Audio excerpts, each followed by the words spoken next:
my first video in a very long time, so I missed you guys so much. And let's go. Hey guys, what's up? This is now my Girl Meets the New Year video. I know it's been a very long time since I've filmed a video.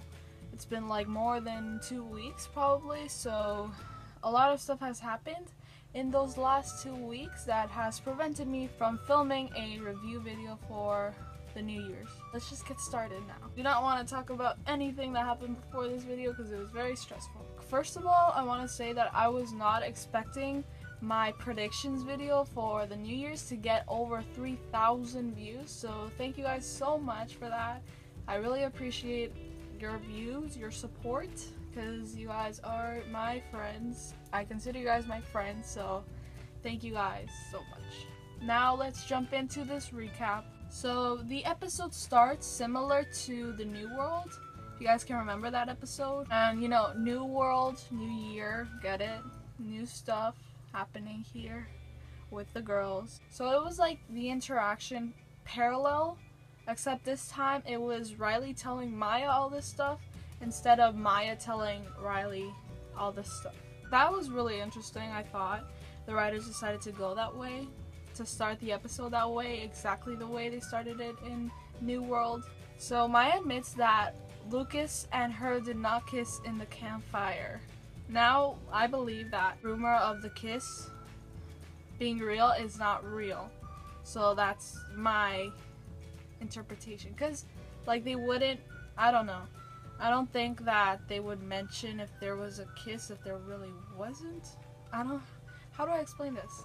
I don't think there was a kiss, even though people were saying, oh yeah, there was definitely a kiss. I don't think so, so yeah. I know I'm gonna get a lot of hate for that, but that's my interpretation. I don't think there actually was a kiss now. Riley wants Maya to talk about her feelings, about what happened with Lucas and stuff like that. Her feelings towards Lucas, and Maya doesn't want to do it. She's put in the same predicament that Riley was put in New World. What are they now? Who knows? And so instead, Maya decides to explain to Riley exactly what happened. Remember this Lucaya scene right here? Because you're easy to make fun of. Okay, then stop. Because you're a huckleberry. Because you're a ranger. Would you stop? Look, if I had feelings for you, don't you think I'd just come right out and say it? Well, I don't. So what I do say is, ha ha.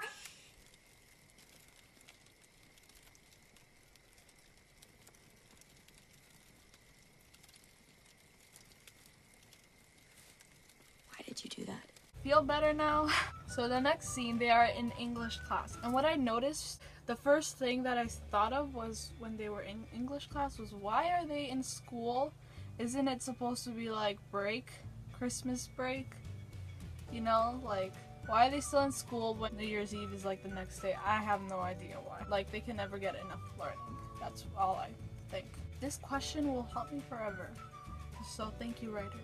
I really liked Harper in this episode, as I always do. She's really sweet. And Tanya Guandi, I don't know if I'm saying that, Gunandi? Oh my gosh. Well, it's right there. Yeah. Her, she is amazing. Oh my gosh, I love her. She's on Twitter, and she basically answers anybody's question. Like, she will not ignore you, which is great. She answers everybody's questions, and she's super sweet when she answers them, so it's really great. And you guys should follow her. I will put her Twitter below because I'm lazy enough to search it up right now. So Harper is the new Turner. Yeah, Harper is the new Turner. Interesting, because we all think that she is the new Turner, and I think so too. Now they're reading Sense and Sensibility by Jane Austen. And I kind of thought, like, the comparisons they made with Riley and Maya and the two girls in Sense and Sensibility, I didn't really think they were that accurate, but like the first interpretation, the first impression that I got from watching this episode was that Riley was Sensibility and Maya was Sense. Because I was thinking back to like 10 episodes before this one, when Riley was in love with Lucas, or liked Lucas. I'm not gonna say any, labels here, but she had a thing for Lucas, and Maya, like, nobody knew anything about Maya's feelings for Lucas. I was thinking about like those times when that was happening, and that was just it. I was thinking about that, and so I thought, well, that's it. Riley is sensibility and Maya's sense, because Maya uses more sense than Riley, and Maya uses more sensibility than Maya. But then they kind of like hinted that it was actually Maya that had sensibility and Riley had sense. So I guess like with that, I really think that both are interchangeable. Both can be sense and sensibility, and that's actually what I think fits the characters better, is that both of them have both, and that's important. The reason why I think they're both interchangeable is because I think they are constantly changing, and they're developing, they're growing up. Like 10 episodes before, we probably would have thought that Riley was sensibility and Maya was sense, but now it's like switched, and they will continue to be that way forever. Like that's how we all are too. It's very practical. I just want to say I have never read the book Sense and Sensibility, but after this episode I do want to read the book, so watch out for that. We see Riley and Maya at Topanga's reading the book. Charlie walks in and is like acting all creepy-ish again, stalker-ish, and Riley decides to have a party for New Year's Eve, and so she invites Charlie, and then Charlie leaves, and then Lucas and Farkle come in, and Lucas is like, wait, what about me? Where's my invitation, right? Because Charlie told him about the party. And Riley is like, well, I just thought of it 2 seconds ago. How did he work so fast? And then Charlie comes back in, and Farkle takes Riley outside, and they have this little talk about everything that's going on. Farkle will tell Maya and Lucas about her feelings at New Year's if Riley doesn't tell them sooner. And that really scares Riley a lot, you know, so but Charlie is very, very pushy. That's what I believe. He's very, very pushy in this episode, and he's kind of pressuring Riley to be with him at midnight, which, no, you don't really think she's actually gonna do it, but yeah. Alright, so what I think about Farkle telling everybody about Riley's feelings is that I don't think it's right that he wants to do that, even though he thinks it's the right thing to do. It's actually going to cause a lot of problems. I think that it should be Riley that should confront Lucas and Maya about her feelings, and Farkle shouldn't be involved in this. But at the same time, I think that Riley was never going to do anything about it, and she may think that she can easily move on, which is not true. So that's why I'm kind of on the fence with this. I know a lot of people completely disagree with Farkle's opinion and Farkle's motivation and Farkle's action and stuff like that. But I think that he was trying to do the right thing, but at the same time, it was not the right thing that he was doing. So I'm on the fence with that. I actually don't have a solid answer. Oh gosh. So Farkle shows up to Riley's party with Smackle, and they are very, very cutesy, and I love it because I actually do like Farkle and Smackle. I love all ships, as always, and they're all great, so I love Farkle and Smackle together. And then like when Lucas shows up and Smackle thinks that he's like flirting with her and stuff like that, that was also really funny. Yeah, so and then we have some little Corpanga moments with them, and Charlie wants to play the couples game, so he invites everybody to play, and it's Lucas and Maya against Charlie, and Riley against Farkle and Smackle. And the thing is that Charlie knows as much about Riley as Lucas knows about Riley. Even though Lucas and Riley have been friends for 2 years now, Charlie knows just about as much as he does, which is kind of creepy, you know? That he knows like all of all of what Riley does like at the movies and stuff like that. I found it kind of creepy, but yeah. So then Lucas and Maya get like some really sketchy questions, like really specific questions, which I know is just the writers trying to form questions into our brains about their relationship. So what Lucas got was, is he a library or a campfire? And then he like ate the paper. And then Maya got the question, is it possible to love two people at the same time? And then she ate the paper. So I think that was actually the writers forming ideas into our brains, like what about these questions, because I do think they are very, very important about the Lucaya relationship. And actually, I know that Maya's question was about Josh and Lucas, so I was really bummed that Uriah wasn't able to film this episode. I know he was in a motorcycle accident a couple of months ago, so I can understand that he wasn't able to film, so I'm really glad that he's okay and that nothing was that serious, like life and death serious, that he's still alive, and I'm really, really happy about that. But I was so bummed that he couldn't, that Josh wasn't in the episode, but I can understand why. So Josh and Lucas, what is with these two kids that have Maya's interest, right? So, ooh, we'll see.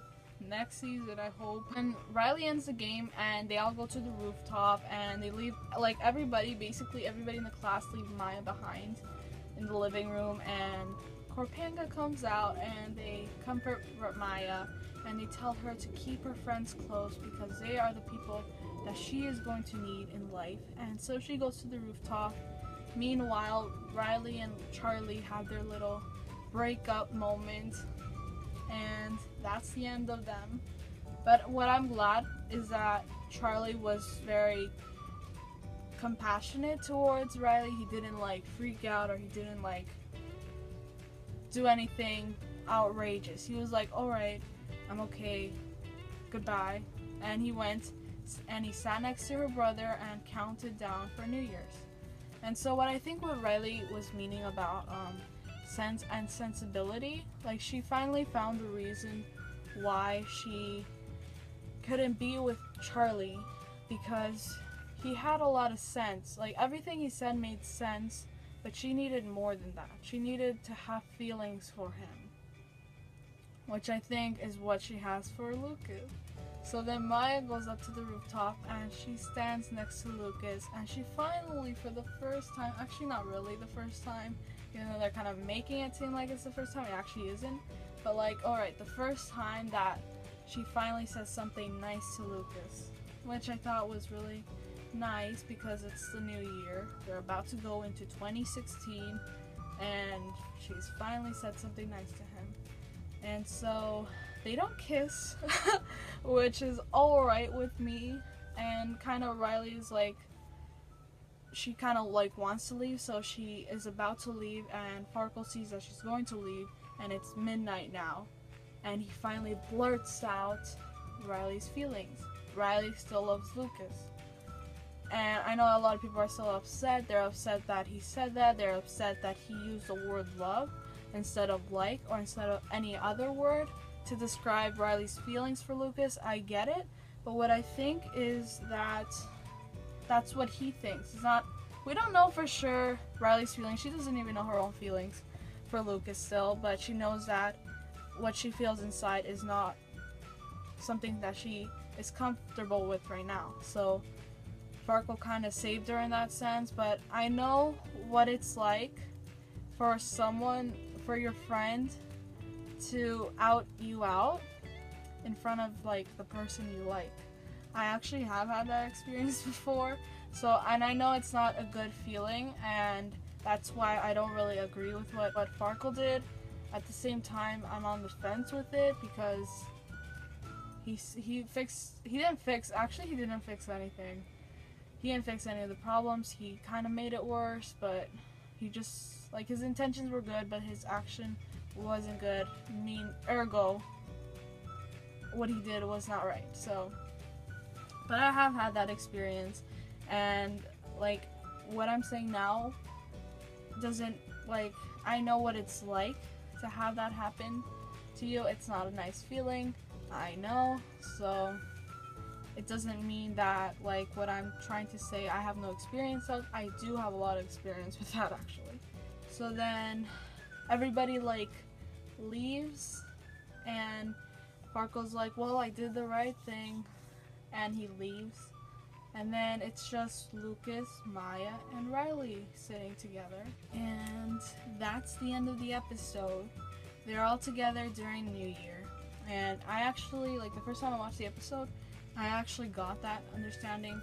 They're gonna be together for New Year. They're gonna be together for the next year, because more problems will come with season 3 or Legacy or whatever the heck the new episode that has a love triangle plot in it. They are going to be there, the 3 of them together. There was a tweet that the writer sent out a few weeks ago before the episode aired, which was like almost a month ago. So the tweet was like about a triangle, and it actually not being a triangle between them. So what I was like was, people are like, well, what I think people are saying is that, oh, it's gonna be Lucas and Maya, it's gonna be a line instead. Get it? It's not a triangle, it's a line. It's just 2 people. Yeah. What I think is that it may not be a triangle, it may be a square. There may be some Farkle in that triangle business, in that love affair thingy. It may be like a pentagon with Zay. I have no idea. Like, this whole season has been extremely confusing for everybody, but the more confusing it gets, the more we think. So that's what I like about the show, is that we have to think in order to get the meaning behind everything. And as I've always said, my main focus is not the ships, like my main focus. My main focus is number 1, life lessons, number 2, BMW characters, and number 3, ships. So ships are not my main focus, my priority. It's the life lessons that you get out of the ships. Like with other shows, I'm actually like okay with shipping people, but for some reason with this show, I cannot feel a preference with any of the ships. I know it's really strange, because I'm usually always shipping someone. Like Big Bang, I guess I would ship, like, I actually ship a lot of the characters in Big Bang together, so never mind. With other shows, like I shipped Seti in iCarly, I shipped Foliv in Ant Farm, those kinds of people. Like those kinds of ships, I was okay with shipping and naming myself the shipper of that couple, which is weird. But with this show, I'm actually not like that, which is really weird for me. So I'm always shipping someone. In January, which is in like a few days, we will see STEM, Girl Meets STEM. A lot of sexism in that episode, a lot of feminism actions in that episode, a lot of stuff like that. I cannot wait for that episode, because I know Rowan is really passionate about feminism, she's really passionate about equality, and so I cannot wait for that episode, because so am I. I'm very passionate about those subjects. And I know they're very touchy topics, but I am very looking forward to this episode. To end off this review, I love the cliffhanger. Farkle was being a little too pushy. Was Farkle being a little too pushy? You can say so. But he did it because he cared about Riley. I know it's still wrong, so. And just when you think you know what happens, you're wrong. Because even I've been wrong a lot of times, so. This is the PLL of Disney, which I know it's kind of like an insult, because PLL has been very bad to us recently. Except you can argue that PLL is very unrealistic compared to Girl Meets World. Girl Meets World is unpredictable. So yeah, there's police sirens outside as usual. So I guess I'm gonna end this review here, guys. I love you guys so much. Thank you for watching, as always. Thank you for everything, the comments, the love, the support, the views, the subscriptions, the sharing, everything. I enjoy it. So thank you guys so much. And I almost forgot to say Merry Christmas. I did not make any Christmas videos, but I will soon. I know Christmas was yesterday, but I know I suck I suck at making videos on the right day. So, yeah. I love you guys so much. Thank you guys for watching. I love you guys so much. Ignore the police sirens. Do not get into any danger, guys. I'll see you guys soon. Bye.